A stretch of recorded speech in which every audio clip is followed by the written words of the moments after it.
দেখুন, মহেশতলা নিয়ে বিজেপি বা বিরোধীরা যখন একের পর এক কুৎসা এবং প্ররোচনা ছড়াচ্ছে, পুলিশ কাজ করছে, তখন বজবজ থানা এলাকায় গতকাল একটা ভয়ঙ্কর চক্রান্ত ধরা পড়েছে। মোটর বাইক, টু হুইলার সব বাজেয়াপ্ত হয়েছে। ধরা পড়েছে এমন কিছু দুষ্কৃতী যারা বিস্ফোরক নিয়ে ঘুরছিল। তাদের কাছ থেকে বিপুল পরিমাণ সোডিয়াম পাউডার, 10 কেজির বেশি অ্যালুমিনিয়াম পাউডার, ফসফরাস, ডাস্ট, লাল সালফার, লোহার গুঁড়ো, বোমা তৈরির সব উপকরণ এই সমস্ত ধরা পড়েছে। এবং যারা 3টে বাইক যেমন ধরা পড়েছে, যারা অ্যারেস্ট হয়েছে 5 জন, তার মধ্যে একজন নবীন চন্দ্র রায় তো বিজেপি RSS এর ঘোষিত কর্মী।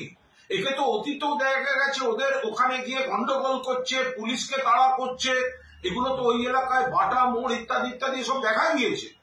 অর্থাৎ যেখানে গিয়ে সুকান্তবাবুরা গিয়ে প্ররোচনা দিয়ে হাইপ তুলে নিজেরা গিয়ে একটা গন্ডগোল ওই মহেশতলাকে কেন্দ্র করে যেগুলো প্ররোচনা দিচ্ছেন, এবার দেখা যাচ্ছে যে বিজেপির লোকেরা ওখানে বিস্ফোরক নিয়ে পুলিশ ওটা ইন্টারসেপ্ট করেছে। পুলিশ গোপন সূত্রে খবর পেয়ে ধরেছে নবীন রায় কে, সে তো বিজেপির লোকজন। ফলে এই গন্ডগোলটা বিজেপি তৈরি করে একটা ইস্যু তৈরি করতে চাইছে, ওদের মুখোশ খুলে যাচ্ছে। এবং মহেশতলা থেকে যা খবর আসছে, ওই জায়গাটা নিয়ে গন্ডগোল, সেই জায়গাটা পৃথিবীর লোককে ওরা ভুল বোঝাতে চাইছে। এলাকার মানুষ যা বলে দিচ্ছে, ওখানে ফলওয়ালারা বসতো, কয়েকজন ফলওয়ালা বসতো বাজারের সামনে। সবাই জানেন এই ঈদের ছুটিতে বোধহয় ফলওয়ালারা চলে গেছিল, ছুটিতে গেছিল। তার মধ্যে কনস্ট্রাকশন করে দিয়েছে, ফলওয়ালারা এসে দেখছে কনস্ট্রাকশন, এবং ওরা জেনে শুনে করেছে। এবার বলছে তুলসী মঞ্চ কেন তুলে দেওয়ার চেষ্টা হচ্ছে, রটিয়ে দিয়েছে উত্তেজিত করার জন্য।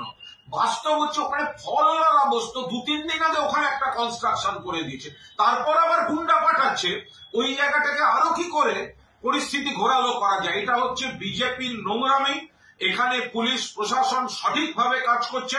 আসুন, বিজেপির কোন প্ররোচনা, ধর্মীয় ভেদাভেদে আমরা কোন অবস্থায় তাদের এই চক্রান্ত সফল হতে দেব না।